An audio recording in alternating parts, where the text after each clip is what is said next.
Well, it's a wonderful day to be here to celebrate the independence of our country. This will be our 15th annual reading of the Declaration of Independence to show the people what this is really all about.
Good afternoon.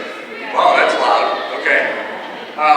And welcome to the First Church of Templeton and the 15th annual reading of the Declaration of Independence. I was looking through a history book just a little while ago to see whether or not I could find what the actual date was that this was read in the sanctuary. That actually, this sanctuary was built in 1811. The previous sanctuary was on the South Lawn. So it would have been sometime probably later in 1776. We got so used to sort of the instant gratification understanding of, well, they signed it on the 4th of July, so probably it was read in church the next day. No, I'm afraid not. So I haven't been able to find an exact time when they actually did have a chance to read it in that sanctuary, but I suspect that it was read there at some point. So we keep in mind that when we talk about the Declaration, it was in a different time, but there's an awful lot of history today that we talk about that we can really relate to some of the words that are in this declaration. So please join me in a prayer of invocation. Gracious God, we thank you for this time together and the reminder that we were put together as a nation under you. Help us to fully understand what it is to be in such a place that we would recognize that when it was read here originally, there was no separation of church and state. That in fact, we could fully understand being a nation under God. Help us this day to recognize all of the ways that we have come to be with you, that we have come as a nation to work for your work in the world, that we might give you all the praise. Amen. I would ask that everyone stand and join me in the Star-Spangled Banner.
a toast to the most glorious flag to ever fly over land, sea, air, and through the vastness of space. Here's to the red of it. There's not a thread of it, no nor a shred of it, in all the spread of it from foot to head. But heroes bled for it, face steel and lead for it, precious blood shed for it, bathing it red.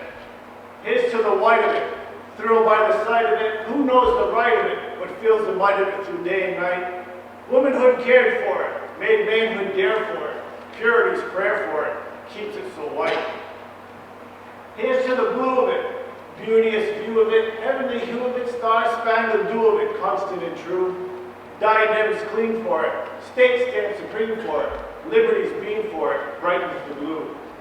Here's to the whole of it, the star, stripes, and pole of it, the body and soul of it, oh, and the roll of it, sun shining through. Hearts in the cord for it, swear by the sword for it, thanking the Lord for it, red, white, and blue. Thank you.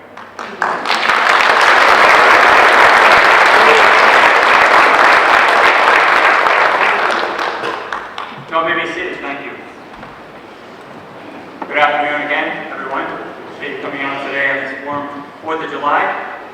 On behalf of both the town of Templeton and the First Church of Templeton, we do welcome all of you to this, our 15th annual reading of our nation's Declaration of Independence. Over the past several years, we've set aside a few moments on the 4th of July to hear the story of one of the 56 signers of our Declaration of Independence. Usually they're lesser known.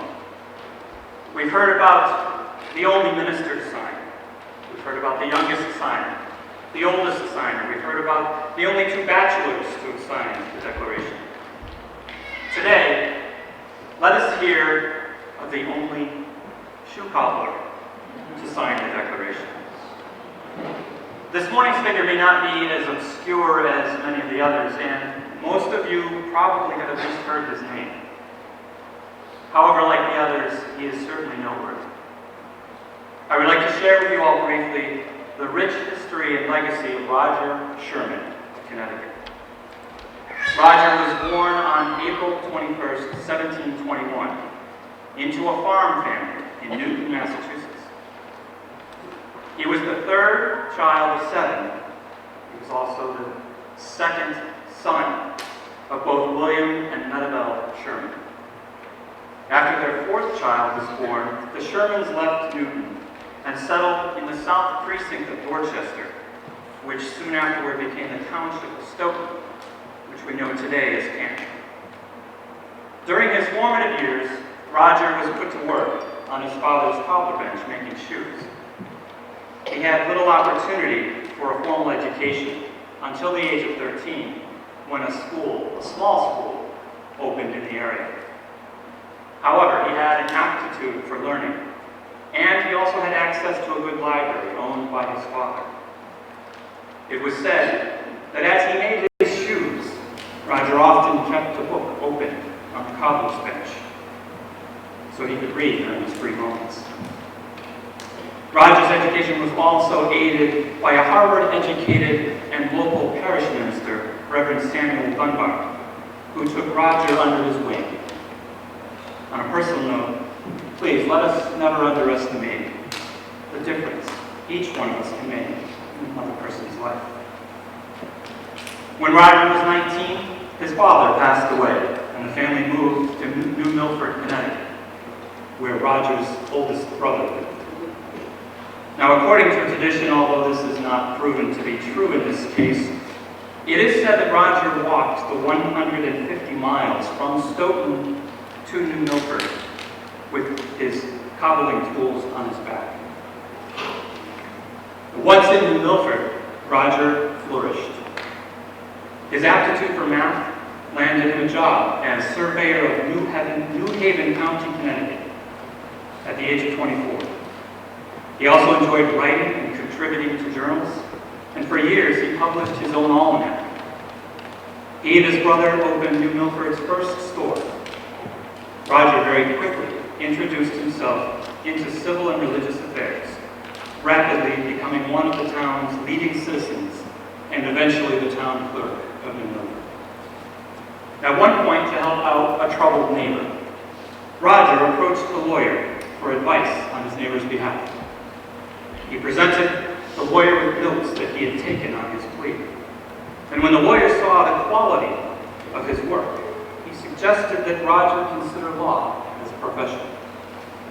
Needing no convincing, Roger hit the books that he loved so much, and he was admitted to the bar in 1754 at the age of 33. By this time in his life, the poor son of a cobbler had entered into business for himself, had married his sweetheart, Elizabeth Hartwell of Stoke, bought land, and was publishing his own writings. By 1755, he held positions as Justice of the Peace and County Judge, and he joined the Connecticut Colonial Legislature. Sadly, in 1760, Elizabeth died, leaving Roger to care for 7 children. 2.5 years later, in 1763, Roger married Rebecca Prescott and had 8 more children. Perhaps having 15 children fostered the traits for which Roger was known: common sense and fairness. In 1774, Roger was sent to the Continental Congress. Some delegates laughed at him upon meeting him. Instead of a wig, which was traditional, he wore his own brown hair cut short, and he had a strong New England accent. And as he spoke, he gestured awkwardly, like a shoemaker pulling thread has been jerked. Yet, he won his fellow congressmen's respect with what he said. In fact, Thomas Jefferson later stated that Roger, quote, never said a foolish thing in his life, end quote. He was one of the first leaders to assert that Britain had no right to make laws of the 13 colonies. Roger Sherman was a member of the Committee of 5 that drafted the Declaration of Independence, along with Jefferson, Ben Franklin, John Adams, and Robert R. Livingston. He also helped develop the Articles of Association and the Articles of Confederation. He was also involved in the all-important convention to sort out the details of the Constitution, where he gave more than 100 speeches. To his last, Roger contributed to what is called the Great Compromise. When the smaller states were worried that a population-determined form of representation would leave them with little voice, he suggested a dual legislative system. The lower house, the House of Representatives, would be determined by the proportion of population, and the upper house, the Senate, would consist of 2 seats for each state. This system was adopted and has continued to work well for close to 2.5 centuries. Roger's Compromise may have actually inspired Connecticut's nickname, the Constitution State. Ironically and fittingly, Roger represented Connecticut in both the U.S. House of Representatives from 1789 to 1791, and also in the U.S. Senate from 1791 until his death of typhoid fever in 1793 at the age of 72. His close friend, John Adams, said that he was a good Puritan, honest as an angel, and he called him one of the soundest and strongest pillars of the Revolution. Roger Sherman, son of a poor farming family from Newton, Massachusetts, he was the only man to sign 4 of our nation's most important and influential documents: the Articles of Association of 1774, the Declaration of Independence, the Articles of Confederation, and the U.S. Constitution. Oh yes, he was also the only shoe cobbler too. Now, please join me as we sing together all 4 verses of America the Beautiful. Copies of the lyrics may be found in your pew.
Please join me now in welcoming two of our distinguished guests today, who are also volunteer readers.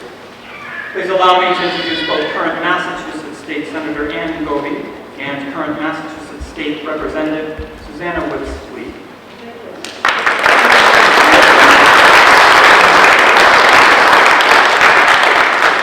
I know we're not supposed to touch this, right?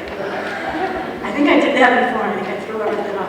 Good morning, good afternoon, and it's always wonderful for Representative Woods and I to have an opportunity to be with you, to share in celebrating our nation's birthday, and to be able to join our friends in being able to read these words. And when you were talking about Roger Sherman, with 15 kids, he probably wanted to go to Philadelphia, number one. Number two, being a cobbler was probably a good thing. Think about how, kids' feet grow. That was probably a good occupation to have with 15 kids. But to have an opportunity to read these words, you think about those signers, and they chose each and every word has a specific meaning to it, and the patriotism that they felt, and really putting themselves out there to do that, not knowing what that future was going to hold. And when you look around today, 243 years later, and you see that their words have come true, and that we have an opportunity each and every day to make sure that we live by those words and to make sure that we pay homage to them by doing the best that we can do for this nation that we all love. So, happy birthday.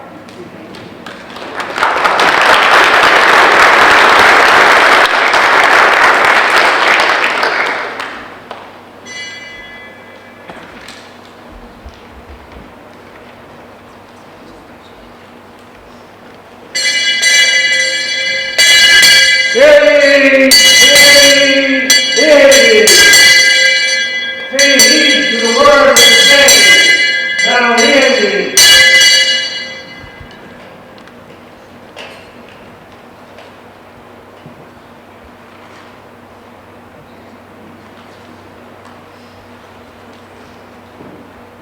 Let those here assembled know that the following has been enacted in Congress, July 4, 1776. The unanimous declaration of the 13 United States of America.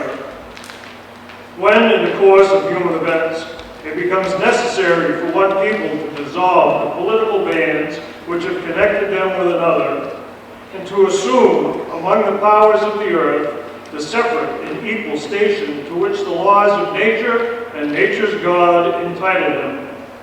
A decent respect to the opinions of mankind requires that they should declare the causes which impel them to the separation.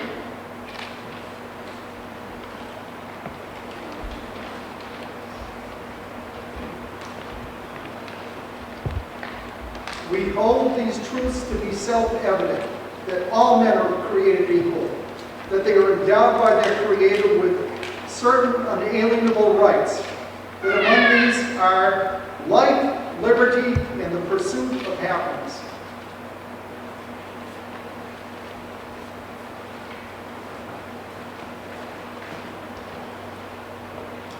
That to secure these rights, governments are instituted among men, deriving their just powers from the consent of the governed, that whenever any form of government becomes destructive of these ends, it is the right of the people to alter or abolish it, and to institute new government, laying its foundations on such principles and organizing its powers in such form as to them may seem most likely to affect their safety and happiness.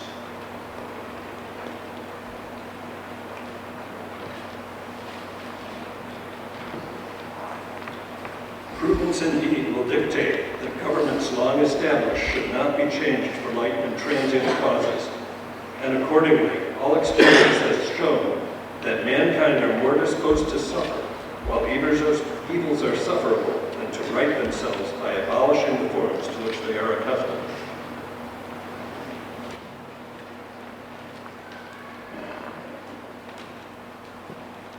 But when a long train of abuses and usurpations, pursuing invariably the same object, evinces a design to reduce them under absolute despotism, it is their right, indeed, it is their duty to throw off such government and to provide new guards for their future security. Such has been the patient sufferance of these colonies, and such is now the necessity which constrains them to alter their former systems of government.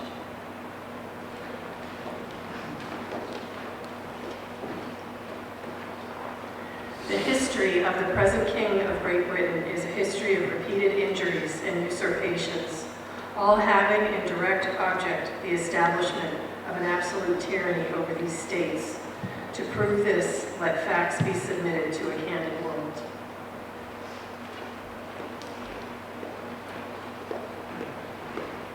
He has refused his assent to laws, the most wholesome and necessary for the public good. He has forbidden his governors to pass laws of immediate and pressing importance, unless suspended in their operation until his assent should be obtained, and once so suspended, he has utterly neglected to tender them.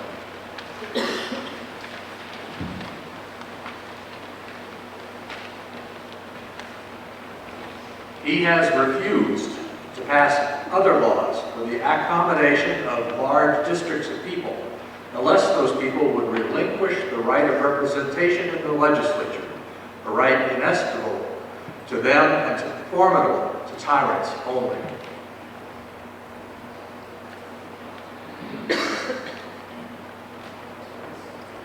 He has called together legislative bodies at places unusual, uncomfortable, and distant from the depository of their public records, for the sole purpose of fatiguing them into compliance with his measures.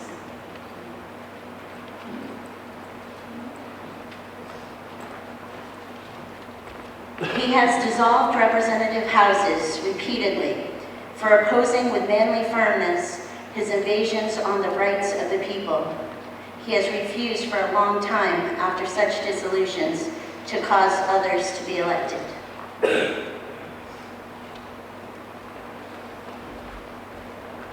Whereby the legislative powers, incapable of annihilation, have returned to the people at large for their exercise, the state remaining in the meantime exposed to all the dangers of invasion from without and convulsions within.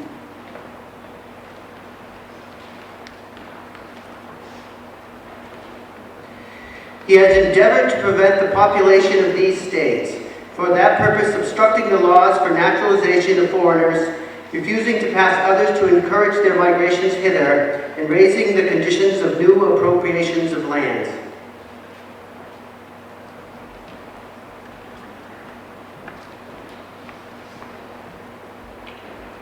He has obstructed the administration of justice by refusing his assent to the laws for establishing judiciary powers. He's made judges dependent on his will alone for the tenure of their offices and the amount and payment of their salaries.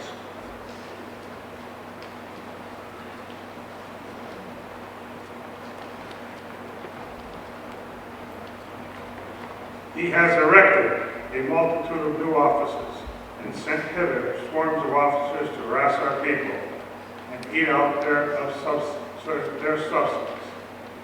He has kept among us in times of peace standing armies without the consent of our legislators.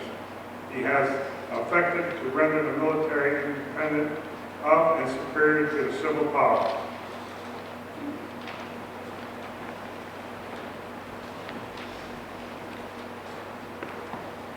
He has combined with others to subject us to a jurisdiction foreign to our Constitution and unacknowledged by our laws, giving his assent to their acts of pretended legislation, for quartering large bodies of armed troops among us, for protecting them by a mock trial from punishment for any murders which they should commit on the inhabitants of these states.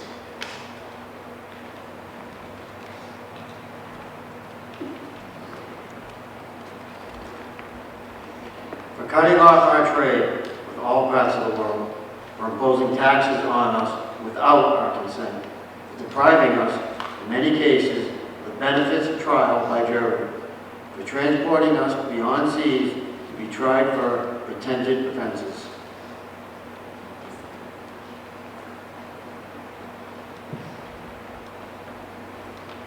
For abolishing the free system of English laws in a neighboring province, establishing therein an arbitrary government, and enlarging its boundaries so as to render it at once an example and fit instrument for introducing the same absolute rule into these colonies.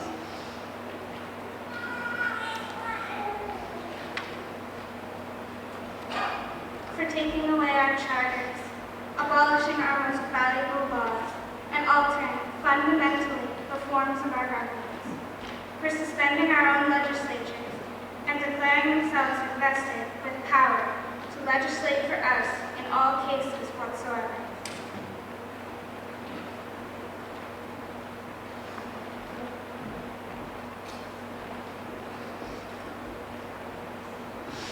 He has abdicated government here by declaring us out of his protection and waged his war against us. He has plundered our seas, ravaged our coasts, burned our towns, and destroyed the lives of our people.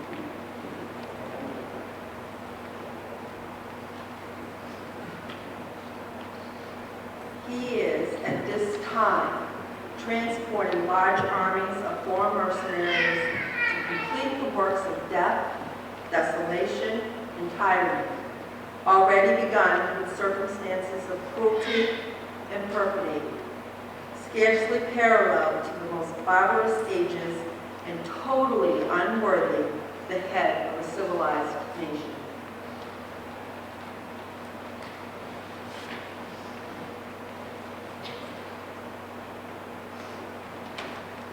He has constrained our fellow citizens taken captive on the high seas to bear arms against their country, to become the executioners of their friends and brethren, or to fall themselves by their hand.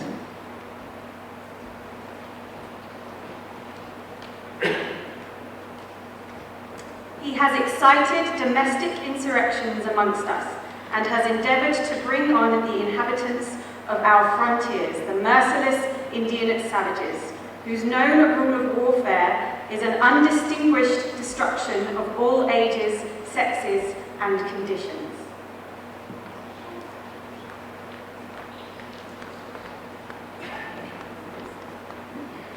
In every stage of these oppressions, we have petitioned for redress in the most humble terms. Our repeated petitions have been answered only by repeated injury. A prince whose character is thus marked by every act which may define a tyrant is unfit to be the ruler of a free people.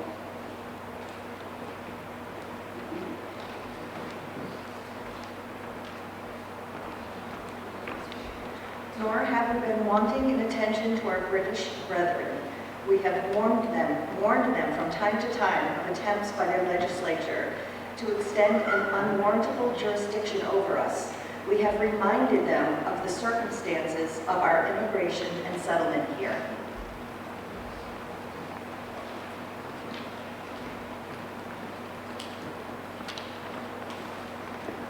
We have appealed to their native justice and magnanimity, and we have conjured them by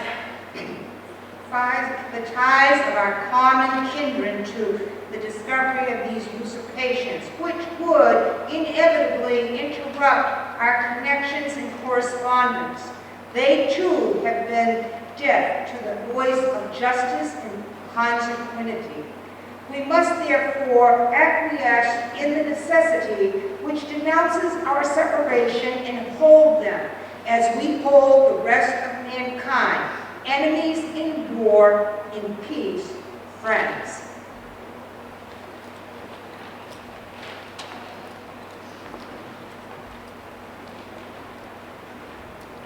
We, therefore, the representatives of the United States of America in General Congress, assembled appealing to the Supreme Judge of the world for the rectitude of our intentions, do, in the name and by authority of the good people of these colonies, solemnly publish and declare that these united colonies are, and of right ought to be, free and independent states.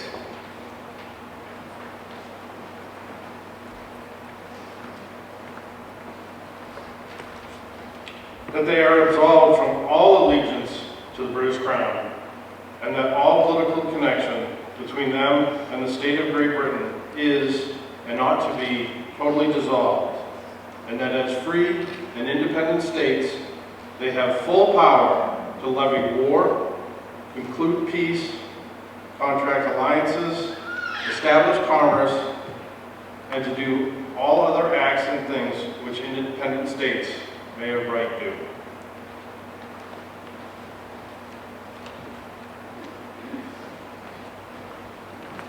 And for the support of this declaration, with a firm reliance on the protection of divine providence, we mutually pledge to each other our lives, our fortunes, and our sacred honor. Signed, John Adams of Massachusetts, Samuel Adams of Massachusetts, Josiah Bartlett of New Hampshire, Carter Braxton of Virginia, Charles Carroll of Maryland, Samuel Chase of Maryland, Abraham Clark of New Jersey, George Clymer of Pennsylvania, William Ellery of Rhode Island, William Floyd of New York, Benjamin Franklin of Pennsylvania, Elbridge Gerry of Massachusetts, Button Gwinnett of Georgia, Lyman Hall of Georgia, John Hancock of Massachusetts, Benjamin Harrison of Virginia.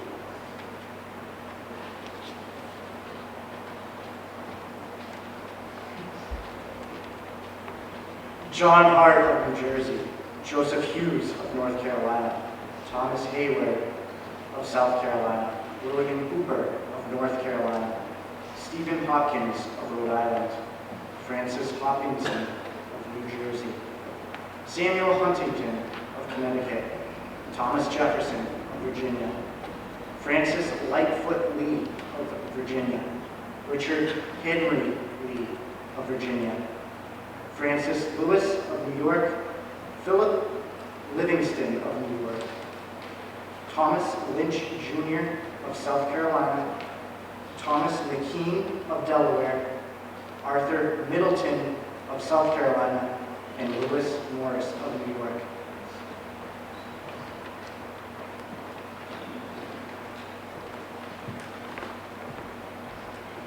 Robert Morris of Pennsylvania, John Morton of Pennsylvania, Thomas Nelson Jr. of Virginia, William Paca of Maryland, Robert Treat Payne of Massachusetts, John Penn of North Carolina, George Reed of Delaware, Cesar Rodney of Delaware, George Ross of Pennsylvania, Benjamin Rush of Pennsylvania, Edward Rutledge of South Carolina, Roger Sherman of Connecticut, James Smith of Virginia, Richard Stockton of New Jersey, Thomas Stone of Maryland, George Taylor of Pennsylvania, Matthew Thornton of New Hampshire, George Walton of Georgia, William Whipple of New Hampshire, William Williams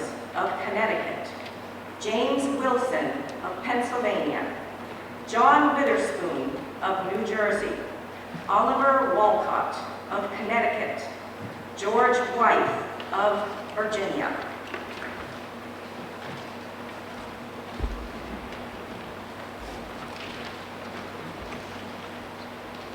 And now please stand if you're able and join with me as we sing our final hymn, My Country 'Tis of Thee, which can be found in your pews hymnals, number 437.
Please don't forget what these brave citizens sacrificed for us to be here today and to have the nation and the world that we enjoy.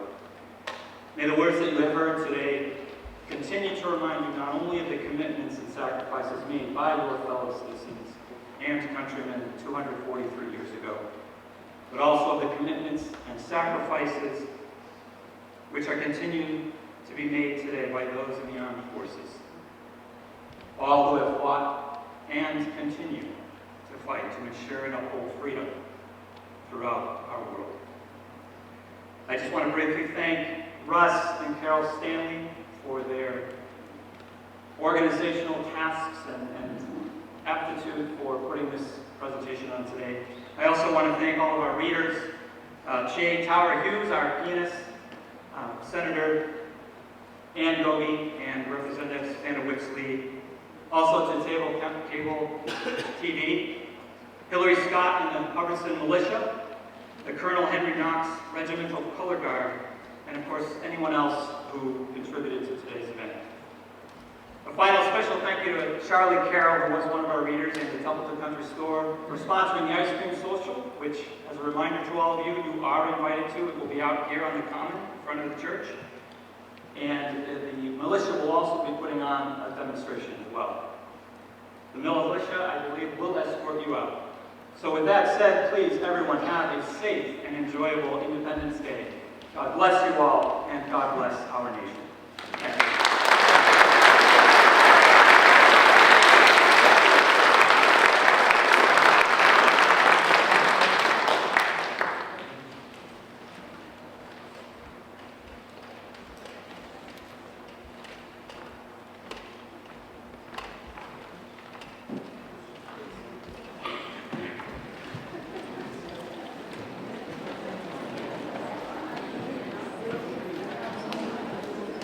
I do have a collection. I wave them proudly at my home. I change them weekly to celebrate the men and women who have fought and died for this country and the Declaration. The numbers I have is probably 12 or 15 flags. The one on my right is the Bennington flag. It was used for the Battle of Bennington, Vermont in '76. It has a unique feature. It has white stripes on the bottom and a white stripe on top. They decided to change that because it got too dirty, so that's why the flag in today's is the red is on the bottom. And the one on the right is the Bedford, Massachusetts militia flag, believed to be the oldest militia flag in the country. The battles of Lexington and Concord was where they started using that when they supported the troops at Concord.